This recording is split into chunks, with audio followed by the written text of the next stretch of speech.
Hello, and welcome to this MCMA webinar, Power Saving Drives. My name is Liz Wright, and I'm the Marketing Manager for the Motion Control and Motor Association, MCMA.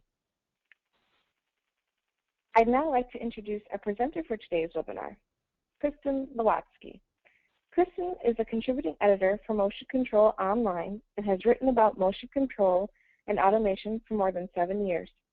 As a technical writer, she covers a variety of subjects ranging from memory and microelectronics to nanotechnology to lasers and photonics. Kristen previously worked as an engineer on NASA's Chandra X-ray telescope before switching to writing about technology. Kristen holds a BS in physics and a master's in optics photonics from the University of Central Florida. Now I'd like to hand it over to Kristen to begin today's presentation. Thanks, Liz. Thanks, everybody who's listening in. Let's see. So there was a saying back in the 70s, I think it was, no matter where you go, there you are. That's pretty much how it's gone over about the last 12 months as far as productivity, power saving, components, and so on. It seems like every time I turn around when I'm working on articles, the topic keeps coming up over and over again. So I thought it would be a chance to kind of bring things together on the subject. So as far as saving energy goes and so on, obviously there's the whole environmental concern, but there's also a very real financial concern, especially in the aftermath of the downturn. Every company out there is trying to have lean operations, save money, and so on. And that's where this technology comes into play. And when I initially came up with the idea of doing the webcast, I was really thinking it was going to focus on drives, pure and simple, but it's a much bigger topic than that, and really getting the full benefit out of the technology kind of requires taking a more of a holistic viewpoint, and in the same way that these days system design and kind of optimizing your system really requires a mechatronic approach and so on. Same thing here with productivity and power saving. You really need to be taking the top level view. You know, early on people say, hey, let's talk about savings. I know, let's swap out light bulbs, yay. And that did give a certain amount of savings, but you know, that only takes you so far. So at this point, companies are still looking to increase efficiency and effectiveness, but the easy pickings are gone, and it's time to look at other ways to go ahead and get advantages. Now, they're definitely out there, but you've got to be taking, again, that holistic view.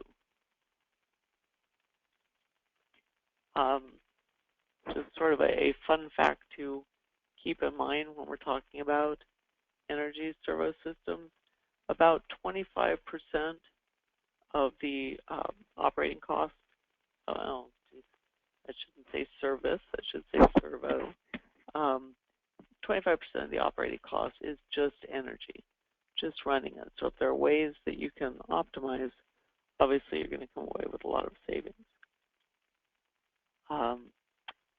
And the first part of doing that is really having a good solid view and understanding what it is you're trying to do. Now, as Liz mentioned in my background, I actually came up through optics and photonics, and one of the things they drill into you there when you're talking about lenses and so on, you can't measure it, you can't make it, because you don't know where you're at, you don't know how you're performing.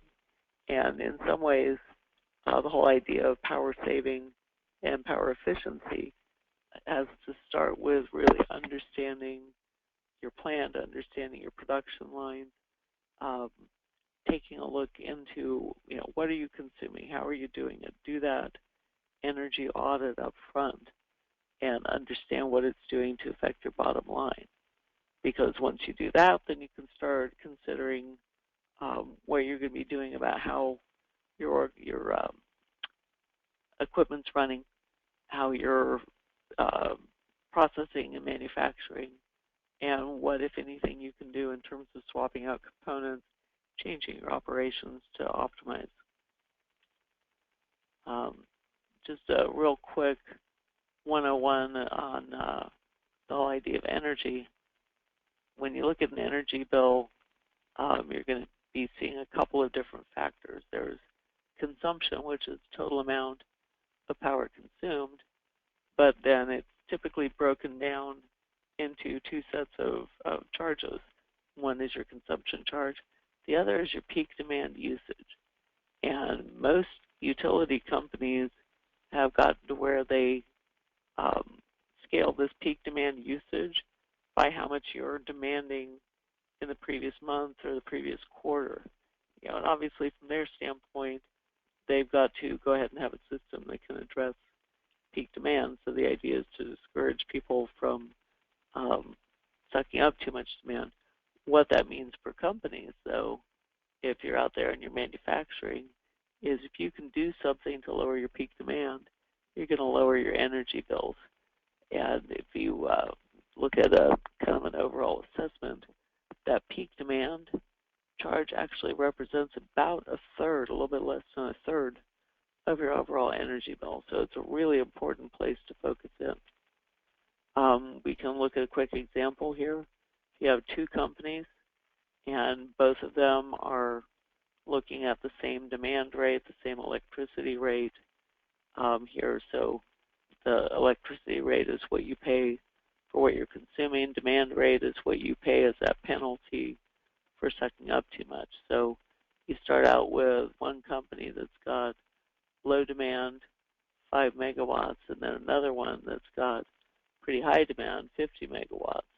Now they've only got that for 100 hours versus 1,000, but that scales out to pretty high demand in terms of kilowatts. And by the time you multiply that out by the energy rate, you're looking at a pretty high demand charge compared to the other guy and a big difference in overall cost. So the question is, what can motion control do to help you control that overall demand rate? Another aspect of this is time of use. There's the kind of standard, hot days where it's 94 degrees here today, and people are going to be turning on the AC and the fans in the afternoon because that's when it gets warm. So utility companies typically charge more during that peak period, and even the lead-up periods, they charge less during off time. So what does that mean? That means that you want to take a closer look at your manufacturing processes and again see how you can leverage motion control to be able to address manufacturing in the most effective way. If you go ahead and take a look at it, for example, if you're trying to operate at 10,000 parts per hour 24/7, that's going to hit, you're going to get slammed during the middle of that peak rate. But you can also come back to 5,000 parts per hour during peak rate and then put manufacturing in the mid-peak to low peak rate. Alternatively, you can look at doing something like 10,000 parts per hour for 8 hours versus 8,000 for 10 hours. Again, you're doing a lower overall rate. You're trying to drive down that demand. But until you know what your line is doing, you can't really make an informed decision about how to adjust that throughput and so on. So it really comes back to taking that overall view of where you're spending energy and how to adjust that. So you got to go back and look at doing some kind of an energy audit. And that's going to give you kind of an upfront view, but that's something that needs to keep going on an ongoing basis while you are doing your operations. Again, this is where motion comes in. That's where you've got your smart drives that are able to monitor their consumption. Most vendors these days are putting together overall energy monitoring systems that let you analyze what you're doing and understand where you're spending energy. And that's something that used to happen as kind of a bolt-on product. There were companies out there that did it, but they weren't really part of the motion organization.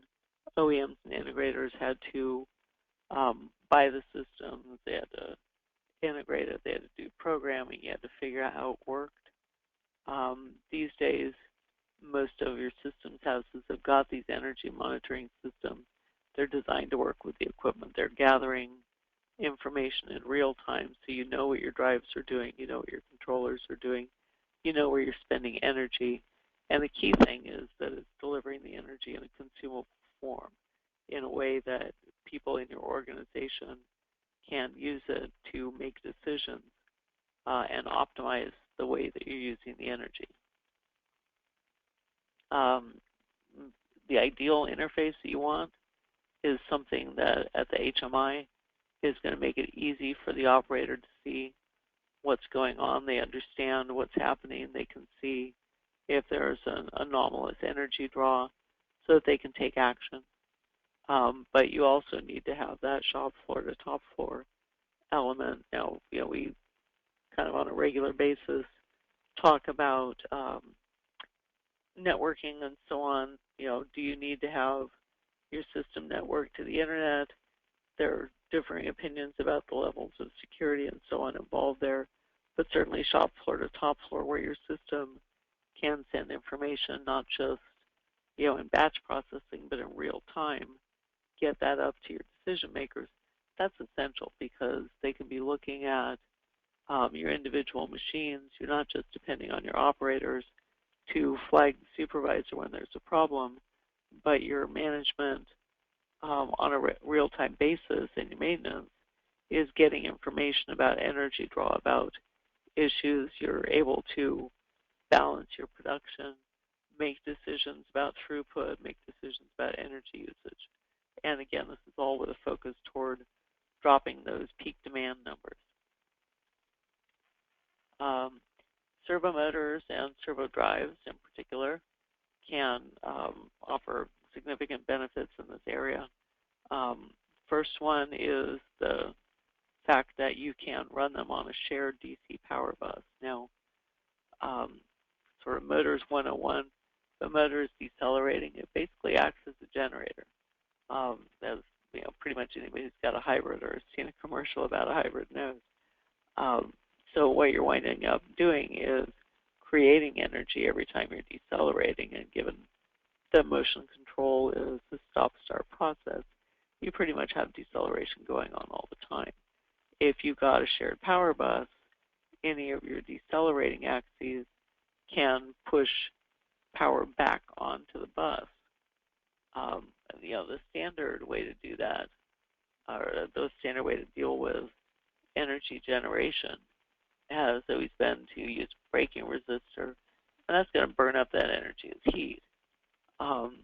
Number one, it's wasting that energy. You're dissipating money basically when you're dissipating energy. But the bigger issue is you've got heat that you've got to deal with. So now you've got to not only prevent that heat from causing problems with your electronics and elsewhere in your system, but you also have to spend time cooling. And if you're cooling, you're burning additional energy. If there's a way to reuse that instead, that's going to be a whole lot better. And that's, again, where we come back to the whole regenerative braking. The idea with regenerative braking, as I said, is you're taking that energy, you're pushing it back on the power bus, and now you're able to apply that so that when you've got your demand spiking, instead of drawing from the grid, you can actually draw it from the other axes. And if you take a look at this data plot here, it'll show you what's going on. So you're actually able to smooth out some of those peaks and valleys. Then you're not going to wind up having as high a peak demand. That means that all your pricing goes down. Remember our buddies at Company A and Company B. Simplest way to get at that has traditionally been single axis drives. You throw a cap in there. The capacitor stores your charge and your energy during deceleration. and keeps it to apply it to the next acceleration. And certainly that can be somewhat effective. It depends on the size of your capacitor. Now, the bigger the capacitor is, the greater the amount of energy you can store. But at the same time, that's only going to take you so far, because the bigger the capacitor, obviously, the more space you're taking up. You've got greater cost.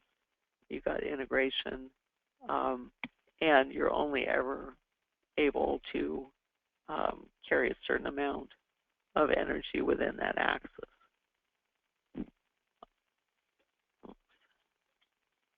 But the thing that people have been doing much more frequently over about the past decade is using a common DC bus that's going to link multiple axes. And that's where you really get the benefit, because chances are very, very slim, I suppose it could happen, that you're going to have every axis on a shared bus accelerating or decelerating simultaneously. So instead, what you do is you get them trading out. Rule of thumb, if you've got 3 or more axes, you really want to start considering whether this will work. And one number I got was that demo that a group did with multiple different applications. They demonstrated, I think it's Mitsubishi, they demonstrated triple axis versus a single axis, single axis system, and showed 35% energy savings in these applications. So that's real savings. That's real cutting down the demand, and that's something that's going to, again, be able to really help out with those power bills. Shared DC bus, you've got, actually not a shared DC bus, sorry, the original way of doing all of your axes separately. You wind up having to have separate line components. You've got a contactor, you've got the line reactor to smooth out your harmonics. Now, strictly speaking, this is actually for an AC system, but the same thing holds for DC. And the key thing to keep in mind here is you've got all of these components that are sucking up power, they're taking space, they're costing you money, they're generating heat. That's not going to be particularly helpful. But if you put it on the shared DC bus, now you wind up with all of these different line components sharing the same line reactor, rectifier, and contactor. What that winds up doing for you is cutting the number of components, lowering power consumption. Now, your kind of the key thing to keep in mind is the size of your contactor and your rectifier, and so on. They're not going to be a one-to-one. You're not going to be looking at the size, adding up all of the individual components for the different elements of your line. It's actually going to be less than the overall. So that winds up really saving money in all different kinds of ways. The kind of initial way of doing this was that your integrators and your OEMs wound up having to do it all from scratch. These days, a lot of motion vendors are fielding pre-integrated products so that the drives are designed to be wired together. And you can get products out there now. There are multi-axis products within a single housing so that they're already set up to be able to do a triple axis drive within a single housing.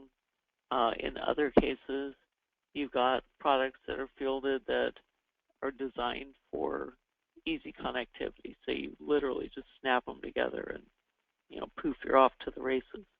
So it's not as complicated as it used to be. It's much faster, and it's already designed ahead of time to be effective. Another way to get savings with servos is simply by optimizing the axis in motion. You're going to be converting power into work. But anytime you're not doing that point-to-point motion that you want, you're wasting. Overshoot oscillation around your endpoint, that's all burning up power because you're not getting right to the point that you need to get. You're doing overshoot, you're doing ringing, that sort of thing that's going to cause a problem. Now, over the last few years, there's been a lot of work done in the area of auto-tuning. And the idea is to help address some of the vibration issues on a machine, the resonances that prevent the load from getting to the desired endpoint. And in particular, there's been a lot of work with auto-tuning so that the system, instead of having to have a huge amount of manual tuning with people in there tuning pots, and that happens once in the beginning during integration, and then you can't really address it during the rest of operation. Now you've got the auto-tuning drives out there. And that means if you wind up with changes due to normal wear due to a different load or difference in your recipes, if you wind up getting more vibration, your auto-tuning drive can actually get in there and take care of it. So your system is doing the same point-to-point and fast settling time that it did initially when you commissioned the application. You're not spending time and energy having the load oscillate around an endpoint. You're getting where you need to go and stopping.